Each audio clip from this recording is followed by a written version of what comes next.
I went out to the Outreach conference last May, and Manny had just raised a $65 million Series D at a $515 million valuation. And I said to him, congrats on the round. What keeps you up at night? And he said, marketing. I said, we know something like that. We can marry the best-in-class sales technology with the leading sales, B2B sales media company.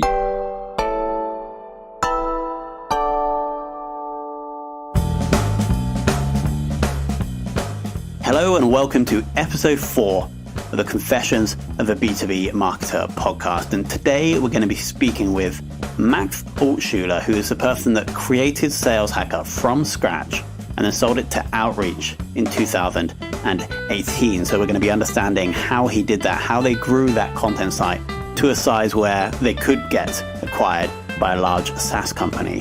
I'm then going to be sharing more about what we're doing with SaaS Marketer. How big is it right now? What's working? And how does it fit strategically into this whole thing? But before that, we need to hear from our first and best sponsor, who's Document 360's CEO, Saravana Kumar, with his answer to the question, what is the single most important thing you guys have done to help grow the business? One of the most important things we have done with Document 360 is investing in the SEO right from the beginning. So due to our experience building products for a very long time, we clearly understand the importance of SEO, and we understand it's going to take some time and it's a long-term customer acquisition channel. So we actually built a Document 360 like a company-wide hackathon back in December 2017. We pulled our entire team of 35 engineers for 2 weeks, and we did the initial MVP. And once we were convinced, okay, this product is going to be one of the great products in this space, we assembled the team in January 2018 to kickstart the project. We also kickstarted the content immediately. Our first blog on this on Document 360 was written back in December 2019. That's even before we actually started the product development. And since the beginning, like it's nearly 28 months now since we started the product, we have written over 200 articles covering various topics around documentation, knowledge base, knowledge management, customer support, etc. And today I will say nearly 30 to 40% of our free trials come via the organic SEO channel. As I say, this is one of the key growth levers we have taken advantage right from the beginning. Thank you very much, Saravana. Now, I cannot recommend enough, if you are looking to house all the documentation for your SaaS somewhere that's SEO optimized and really easy to use, I cannot recommend going to document360.io and claiming a 14-day free trial enough. So simply Google Document 360, jump to the homepage, and then claim that 14-day free trial just so you can check out the software. Now, we're going to be bringing in Max, as mentioned, and I'm actually in SEMrush right now, and I'm looking at Sales Hacker's organic traffic stats, and it's just an absolutely beautiful graph. I'll explain it to you. So you can't actually see it in the graph because what has come after it is so big, but the first organic traffic started hitting Sales Hacker in June of 2014. There was 2 organic visits there. But then not that much happened up through Jan 15, Jan 16, and then we get to Jan 17 and we're at about 6,000 organic sessions, and then it just grows really, really nicely all the way up to the end of 2019, where they're currently on about 50,000 organic sessions per month, and the traffic cost of that is over $200,000. And so it's just a real dreamy organic traffic growth. I know they're well over 100,000 email subscribers as well. So it's a really, really interesting case study. And so I want to welcome Max.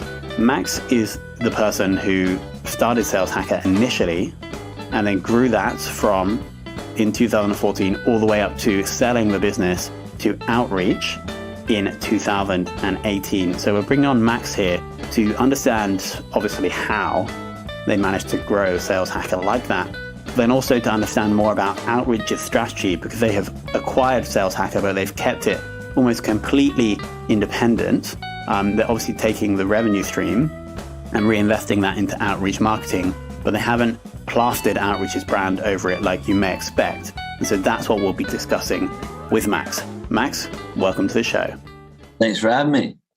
So can we go back right to the start, right the inception of the Sales Hacker brand, why you did that, and why you thought that was a good thing to do? Yeah, so it started when I was an early employee at a company called Udemy, an online education marketplace. So I was tasked with building the instructor side of the marketplace and the sales side of the marketplace from scratch. And we didn't have much process in place. So, I started reading some books on sales, started getting my hands dirty, but really thought about it as if, what would I do if I built this kind of without going by the book? Like, what would a new modern process look like? So it was really tech enabled. We were one of the first customers of an early sales engagement platform called ToutApp. They didn't do any sequences or anything like that, but they allowed you to do templated emails. I leveraged virtual assistants in the Philippines to be my SDRs. We were building a lot of our own databases and data sources, leveraging those virtual assistants in the Philippines, and really just hacking sales.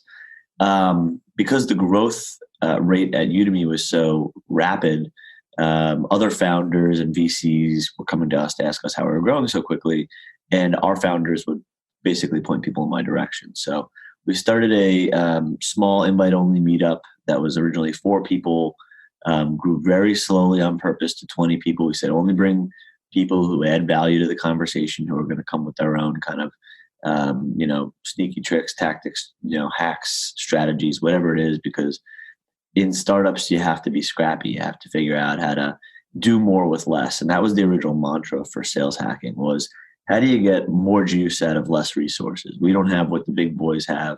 So how do we make it happen? How do we grow quickly? And so that those meetups turned into a conference that we did. I went from Udemy to a company called Attorney Fee, left Attorney Fee, and didn't really know what I wanted to do next, but knew that the group was getting really interesting. So turned that into a conference, which was wildly profitable, took not a lot of time to pull off. And it was at that point I was like, okay, let's see where this goes. Let's keep building on it and see what it can become. And at any time I can go get a VP of sales job somewhere in an early stage company, or, raise money and go start something myself. Let's just, see what kind of doors open. And, just kept going. And as we went, new possibilities arose. We went from the conference to multiple conferences, to a publication, to webinars, to meetups. We turned off the meetups. We've kind of trial and errored a lot of different things. And there were other ideas for, things that we didn't do that we could have, like our own consulting and training and recruiting. And raising a fund was another option there. So just kind of navigating based on what doors opened and what the best possibilities look like. So around this time last year, we did the acquisition to Outreach. We were at 80,000 subscribers. Over the course of Sales Hacker, I'd always kept a spreadsheet of potential acquirers and what my relationship strength was and who my relationship internally was with. Those companies ranged from a category that was SaaS companies, software companies, category that was research and advisory firms, and a category that was, training, consultancies. And SaaS gives you the most upside, but there are a lot of other companies that can pay you, in cash. So it's just kind of what we wanted to optimize for. So just before we jump into the moving over, I have a few questions from the whole thing. First one was, at Udemy, were you selling to businesses who were going to buy a corporate subscription for their staff? Was that who you were selling to? No, so I was trying to get people to teach courses. So cool. I would sell to individual instructors that maybe had written books and tell them to come on and turn their book into an online course. Got it. Then I was selling to large publishers and universities to get their courseware onto Udemy. So the big B2B sale were the publishers and the universities. And those were, 6 to 12 month cycles. So that would be like the Pearson and the O'Reilly and the Wileys of the world. I got all three of those. I think our first university was University of Cincinnati to put up a paid course. So we're really just, changing how people do things. Got it. And then the second point I wanted to bring you up on was you're saying that as you were growing Sales Hacker, there was multiple different things you could have done. There were things you started and you stopped. What was your decision criteria for choosing not to do consulting or choosing to stop the meetups? How much money it could make both in the long and short term. So in the short term, how much money can it make to fuel other operations of the business? In the long term, what was the upside on it? And then what was the effort needed to get it going?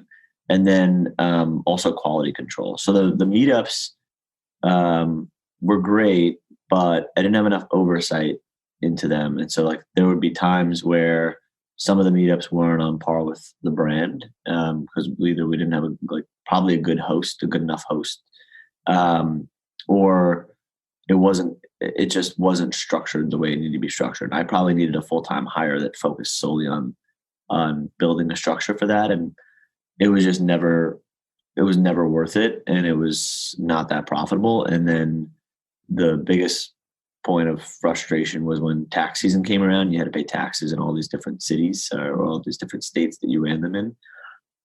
And at that point, I was just like, okay, this is not really worth it. When I sold the company to Outreach, I was looking at a couple of the other options that were there. So, a fund, et cetera, et cetera. And, it's just, do you want to sign up for another 2 or 3 years of uncertainty? It's like a startup within a startup. So just, I don't know.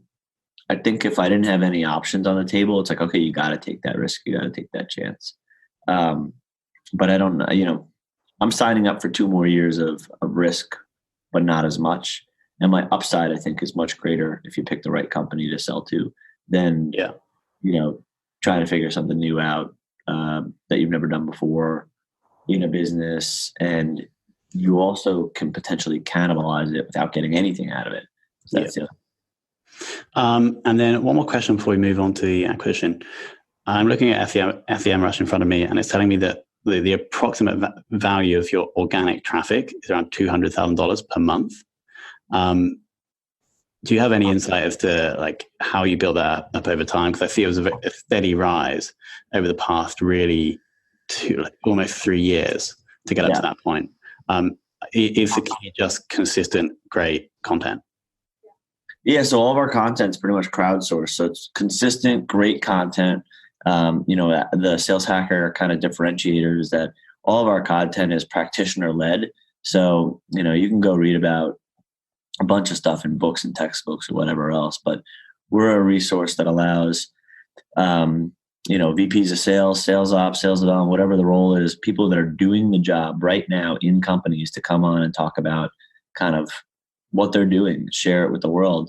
And, you have 3 options really to post content. If you're a VP of sales of a, 250 person business intelligence, startup, you can go post it on your LinkedIn, get 200 views. You can go post it on your company blog, but they're not going to post sales content on a BI, company blog. You can post it on your personal blog and get 10 views, or you can put it on Sales Hacker and we'll get you 10,000 views. And, if you're hiring or if you're looking for, a new job down the line and you want to build your brand or a million other reasons, that's a much better move to get that kind of ability. And it helps more people, gives you access to helping more people. So I totally understand that. But 3 years ago, that wasn't necessarily the case. Well, yes, you probably had more traffic than their personal blog. Yeah. So I couldn't say 10,000, but I could say, 500, I could say 1,000. The story was always the same. And we had some credibility because we did larger conferences. So, people wanted to be involved in the thing that the CRO from HubSpot was speaking on, et cetera, et cetera. It was a credibility builder to be able to publish on Sales Hacker and be part of that community. So it just kind of snowballed and built over time. And then we hired Gaetano Denardi 2 years ago. I don't know, 2.5 years ago. And that was the first time we paid attention to SEO. and he was an SEO whiz, and really liked our subject matter, but was fairly new to it. He worked a little bit at Pipe Drive, so he knew the sales space. But he came in, and that was one of the best moves we made as a company is bringing somebody in who has SEO experience to a publication, and realizing that the only thing that the revenue would come if we focused on growth first, and that's what mattered. So I think a lot of people are short-sighted. They're like, how am I going to get the most juice out of this, what I have? And it's like, don't worry about that. Just try and get it up to 100,000 subscribers, and then, you can start figuring it out. And really, I think our magic number was like 30,000. But as it kept going, we were able to bring in a lot more revenue and charge a lot more. Got it. Now let's fast forward. You had your spreadsheet with these different verticals that you potentially get acquired by. SaaS was one of them. Take us forward from there. How did you, I assume you had the existing relationship with Outreach. How did that come about? So we were talking to a couple different companies about this, and just starting conversations, and they were going fairly well. I mean, everybody was interested in the asset, and I think me and the team and stuff. But I went out to the Outreach conference last May, and Manny had just raised a $65 million Series D at a $515 million valuation. And I said to him, congrats on the round. What keeps you up at night? And he said, marketing. So I said, we know something that, you can marry the best in class sales technology with, the leading B2B sales media company. And then I think you'd have a pretty good mix plus me.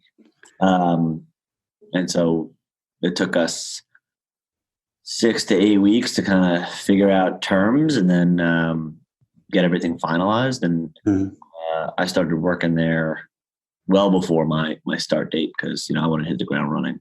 But it was fairly simple. I knew our worth; they could afford it, and it just made a lot of sense. Did those terms include the fact that Outreach would not consume all of the content into their own blog or slap Outreach all over? They couldn't basically cannibalize it. So I would still manage Sales Hacker. And Manny was on the same page. Like, he wasn't like, we want to like cannibalize it or do anything with it. It was like, no, just keep it running. Our goal was to be able to run Sales Hacker for growth and not for revenue. So it took the burden off of me to have to focus on revenue initiatives and allow us to focus on just like the best possible content. And so that's what we're doing right now. So I still oversee Sales Hacker and marketing for Outreach. There's a GM for Sales Hacker and their team. We use separate marketing automation. We don't have a CRM for Sales Hacker because we don't sell anything like that.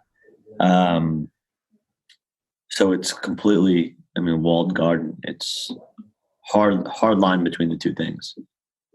Since you stopped really trying to drive revenue with Sales Hacker, presumably to pay people salaries and to make a profit, have you seen significant or a higher amount of growth? We grew from 80,000 to 125,000 subscribers in the 11 months since the acquisition. So it's grown a lot fast than before, but it's also made $2 million in profit since. So it's still making money, and we're able to take that $2 million and put that back into marketing initiatives for both Outreach and Sales Hacker. Yeah. So nobody from Outreach ever gets the leads from Sales Hacker. So if somebody subscribes to Sales Hacker, no sales rep at Outreach will be able to see that or tell that. They're completely separate. But what we do sell is sponsored webinars and sponsored content type stuff. Actually, I think webinars and maybe ebooks are the only two left. But if you're a sponsor, like if Gong or Chorus or whoever comes and says, "Hey, we want to do a webinar," they get the leads from that webinar. So Outreach does get a certain number of sponsored webinars, and we don't do anything for Outreach that we wouldn't do for another sponsor. So we do co-sponsored surveys and reports and things like that with a litany of other vendors. Sometimes Outreach isn't even included. We just did an AE, was it an AE survey or a state of sales survey or something like that? Outreach wasn't a sponsor on it. Mm-hmm. You know, we have it runs completely separate, and where we can get outreach involved, you know, we try to if it makes sense. But you know, the key in the acquisition was to not do anything that would negatively affect the reader, viewer, listener, whatever experience. Just continue giving everybody really awesome content, and if it provides value to outreach, great. If not, that's not the point. This is almost my whole thesis behind SaaS Hacker is that you, and I've written about a few times, is you can grow media properties, I think, much faster by not having them directly associated with a brand, not being a company blog. So it's good to validate my thesis. Are there plans to change the way you run outreach and Sales Hacker, or can you not share that, or is there not? No plan. I mean, the Sales Hacker's only goal is to get to 500,000 subscribers, and we have goals on repeat sessions, so repeat visitors. Yeah, I don't know what the number was exactly, but you know, let's say our goal is like 200,000 repeat visitors a month. I think right now we're in like the 200,000 of visitors a month. So how do we make sure we get that number up to whatever it needs to be, so that, you know, 40% of people come back to the site multiple times a week? We want to make sure that number is, you know, much higher than it is now, because then that means we have loyalty and loyal subscribers and like a loyal community, and that's the key. There is no future that I see in which anything changes or tilts towards outreach. There's plenty of value that we're currently getting from owning Sales Hacker. I mean, $2 million more in budget, but also there's, you know, the initiatives that outreach gets to be a part of, and the connections and relationships that we get to leverage through that. There are sorry, I was about to curse. There are some pretty awesome perks that don't negatively affect the listener, reader, whatever experience that outreach gets to take part in. I mean, listen, it's an outreach brand, and I'm part of both companies. So if I invite a CRO of a large company onto the Sales Hacker podcast, and we put them in front of, you know, 12,000 people who download that episode, and then I follow up, you know, with a thanks for being on the show, and build a relationship off that turns into an outreach deal, beautiful. But like, you know, I work for both companies. I'm selling best in class software that I truly believe is going to make their lives much better and their company much better. There's nothing wrong with that at all. But I don't do anything on the front end of that to make that, you know, I don't say like, you could only jump on this podcast if you use outreach. Like, that's BS. I don't do any of that. Yeah. So is it a way for me to jump in and provide value for someone before I build a relationship with them? Yes. And what can that relationship lead to us selling software for outreach? I freaking hope so. But that's not the goal or the point or whatever else. It's just, it happens to be a really good jumping off point when you have a podcast that has 10,000, 12,000, whatever it is, downloads per episode now. Whereas, you know, you look at other vendors who have their own podcasts. Yeah, cool. You got 100 downloads a week or whatever. Like, it's going to take them years to catch up, and lots of money to try and catch up. And unfortunately, like, people don't want to do vendor podcasts, but they'll do the Sales Hacker podcast, or, you know, there's significant perks there for outreach. And, you know, we don't ever need to change or cannibalize or do anything to the community so that everybody continues to get the same value that they're getting out of Sales Hacker right now. And I know that that's going up significantly based on our traffic growth, our repeat traffic growth, and just the conversations that I hear. I mean, I heard, like, I'm in London right now, and I was with HackerOne yesterday, and one of their AEs was telling me that the VP put up on the presentation or whatever page from Sales Hacker about, you know, referral selling and stuff like that, and was talking through like, hey, you should go on this site, Sales Hacker. They got all this information on referral selling. You should use this in your deal cycle, whatever else. And like that is what I love. Like, the fact that, like, you know, just halfway across the world, somewhere in some office, some executive is looking at that and saying, like, this is the modern textbook. Here's, you know, somebody who excels in this topic, that's doing it in real life at a company and it's working, and here's why you should be doing it too. I think what you guys have done with that acquisition is absolutely, it is a really, really good thing to do. And I hope that other people out there either consider building their own niche brands that they could potentially build or then sell, or brands themselves consider going off and creating separate, SaaS companies themselves go off and create separate media businesses. Because I totally agree. I do think it's significantly easier to build attention when you're your own separate brand, and you guys are the living proof. I'll tell you what, the reason why most people fail at building these things, whether it's a company or a person, you need a face. You need somebody who's just incredibly passionate about it and is going to moderate it and is going to drive it completely. And it needs a face, and that face needs to be heavily engaged. That's tough to do if you're a company and you're trying to build a community or a media, brand, and the CEO is the face, but they can't drive it.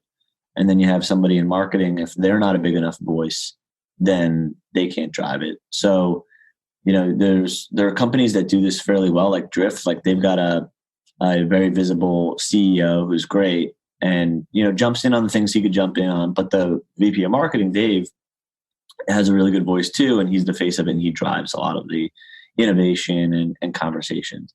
But most people don't have either of those two things. So that's tough for companies. And then for individuals, you need supreme patience, and you need to just, you stay on top of it and be the face of it. And, most people are going to want to take a second job, and then it kind of fizzles out, or it's not moving fast enough, or they're not getting paid enough, or whatever it is. And it's tough, and you need to be authentic. And it's part of creating a category, is creating a media company. Got it. Max, I want to thank you so much for your time and for those insights. And I'm looking forward to seeing Sales Hacker grow and hit the 500,000 subscribers separate to Outreach. Thank you so much. Oh yeah. Thanks for having me.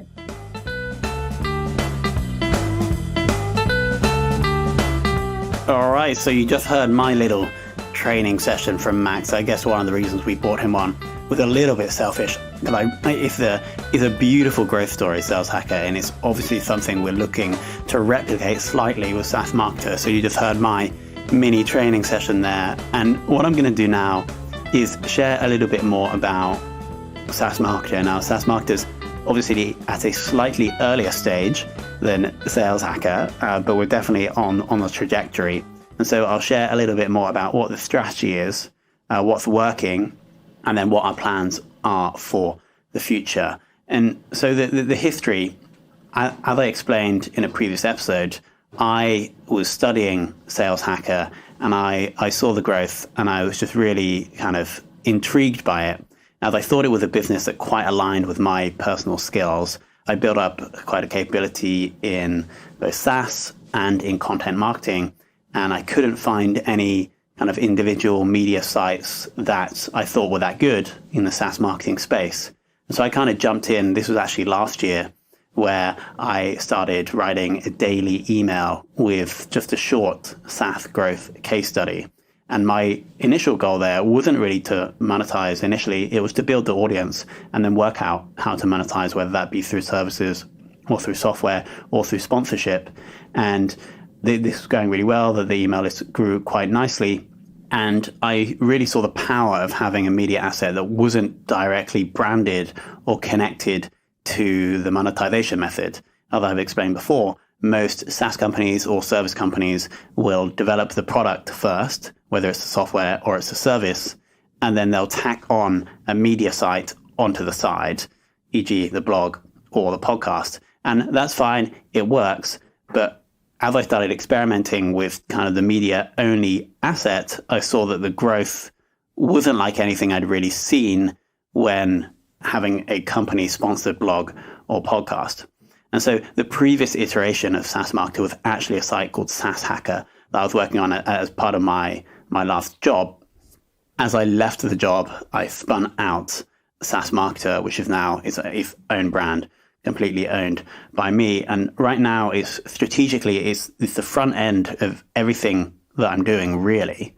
It's the content site that is generating all the attention. It's really an attention machine. It's just getting started that we're using to build this community and build this attention that we can then either sell to sponsors or monetize with our own services and software. And so the idea here is that CPCs, especially in the SaaS space, especially in the MarTech space, are going up. And at the same time, people are looking to split themselves into communities online. And both SaaS and MarTech are growing niches, and more kind of salespeople and marketers are trying to get the attention of these people. And so that's the reason I see quite a big opportunity here of aggregating the attention of specifically software marketers, providing them with a community, but also providing them with information that helps them improve their lives and grow their careers. And once you have that community and you have that attention, you can then monetize that in various different ways. So I'll quickly share first about how we have been generating that attention. So first, we have the two kind of core pieces of content. There's the case studies that you may be aware of. So every other Tuesday, we release either a case study or a podcast. And the case studies range between 3,000 to 5,000 words, and they cover between 9 and 15 growth levers, I call them, that kind of larger SaaS companies that have grown use to grow. And so that's just me. I don't outsource any of that. That's just me writing up those case studies based on either the information that I've been able to get from the business, if they speak to me, or that I've been able to get from other materials on the internet. So it's quite a research heavy process where I go out, collect the information, and then write that up in the post. And so that goes out every other Tuesday. Then, of course, we have this delightful podcast that goes out on the other Tuesday. So both of these pieces of content include guests, right? They're including other people. So we can obviously build the relationship with those people, which can be great for future business relationships. But that also increases the likelihood that we'll get exposure from their audience because they are incentivized to share. And then the case studies, obviously, they've been really popular. I get a lot of people saying how much they've helped, that they've been the best kind of B2B piece of content that people have read. And so in terms of traffic on the site and what that's generated, we only actually started publishing on this site in March, where we hit 2,000 sessions. In April, we then hit 4,000. And in May, we are on target to hit 6,000. And I'm kind of very confident that will just keep growing. We have a big spike whenever we release a case study and a podcast. The podcast spikes are slightly lower. And after every spike, the kind of residual traffic after that is growing. So that's a good sign. Email subscribers are currently 2,367 and will add a total of 500 new subscribers in May. So I'm pretty happy with that, with that growth rate. Where are we actually getting this traffic from? There's no kind of direct paid spend. There is a little bit of retargeting that I'll get back to in a second, but the traffic sources are just organic from Facebook and LinkedIn. So this is both myself and other people sharing the episodes. I do post in Facebook groups, and some of those posts have got quite a lot of attention. So there's a SaaS Growth Hacks group where I'd post the insights from the case study without a link in the group, get people to engage, and then sometimes can put a link in the comments. The Growth Hackers site, they have a weekly email where they send the top 5 posts from that week. And so if you get in and you get, say, over 20 upvotes, you have a chance of getting into that email, which will send a little bit more traffic. There's ChartMogul's actually SaaS Weekly Roundup, which does send a lot of traffic. And apparently, according to Ilya, we were the most clicked link when we got included with the ConvertKit case study recently. A lot of direct traffic, which is really good to see. That's traffic that you can't really track. And that's actually the best kind of traffic because you know that that's coming from somewhere, whether that's word of mouth or whether that's people just bookmark to your links. And so that's a real good sign to see the amount of direct traffic increasing. There's another community called zest.is, which is also sending quite a bit of traffic. There's a little bit of organic, but nothing significant yet. It's relatively hard to get organic traffic when your site has only been kind of live and being published on for 3 months. As you're probably aware, the site design is quite heavily inspired by Sales Hacker, the structure and the design, though we have customized it slightly. We had to completely rebuild that from scratch. And I guess you could say that we copied, which we kind of did, but we have redesigned and rebranded it. And we didn't copy and paste because it's not possible. Their WordPress theme is not public, so we had to build it completely from scratch. But I did want to kind of almost give a nod to them. Their SEO structure is really simple and their site is extremely fast, much faster than ours. We need to work on that.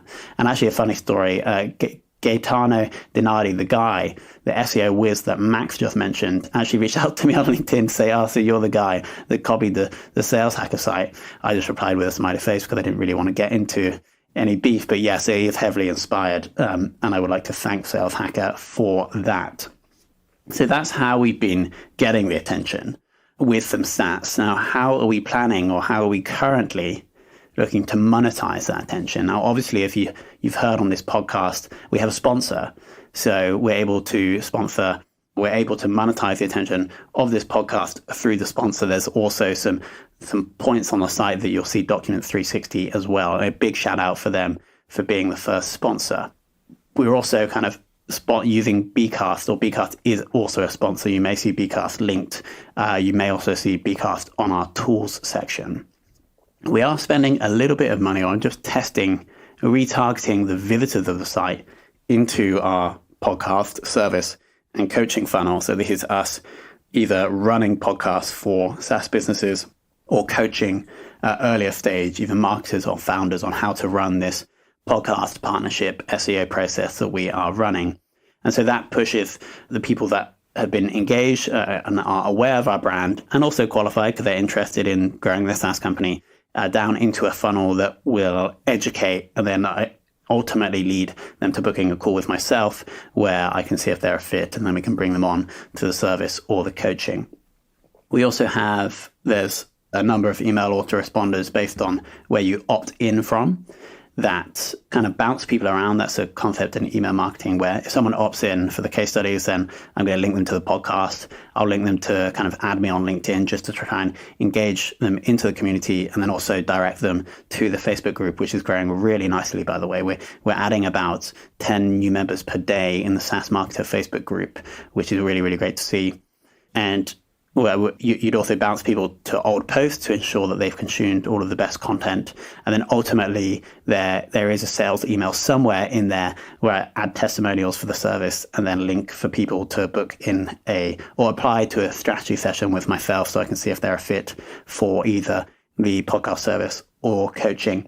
And then we also have a little bit of affiliate revenue. So you may see links in the content that say link to SEMrush or other players that do kick back around 30 to 40% of commission. And so that is not a massive stream, but it will grow as the traffic grows. And so as we go forward, I am going to be looking to kind of grow each of those revenue streams probably equally, to be honest. We're obviously pushing traffic through to Bcast, and we're going to keep doing that. We're still looking to grow the podcast service. I would accept new sponsors if they're a fit. And then also, affiliate revenue is almost like a bonus because there's no marginal cost to delivering that. And so as traffic increases, it's worth just having affiliate links on the site in order to get that marginal increase in revenue. So in summary, it is a lot more work, I think, than just uploading a basic blog post onto your company blog each week. For example, I am recording this on a Sunday morning because Monday to Friday is Bcast and client work mostly.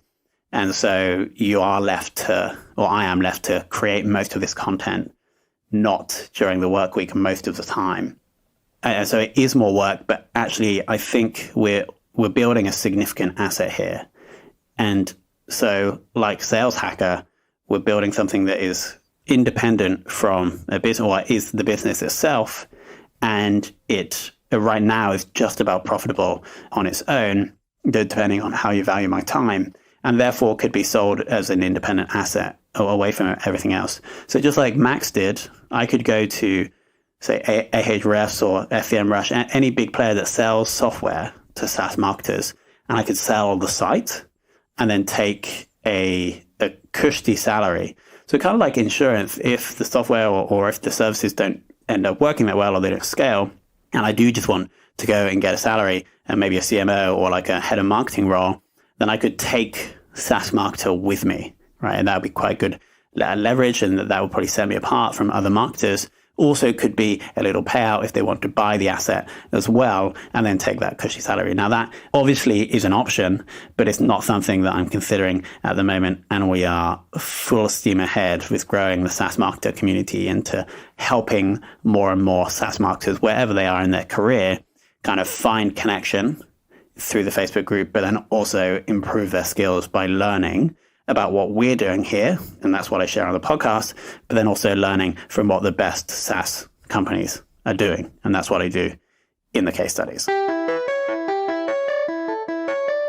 All right, and that is everything for today's episode. I hope you liked it. I hope you learned from Max, and I hope you also learned from my little monologue there at the end. So I want to say a massive thanks to you for listening. If you are listening on a podcast listening app, please scroll down, rate, review, and then of course, if you want to get every single one of these episodes first, send a blank email to podcast@bcast.email. That's podcast@bcast.email.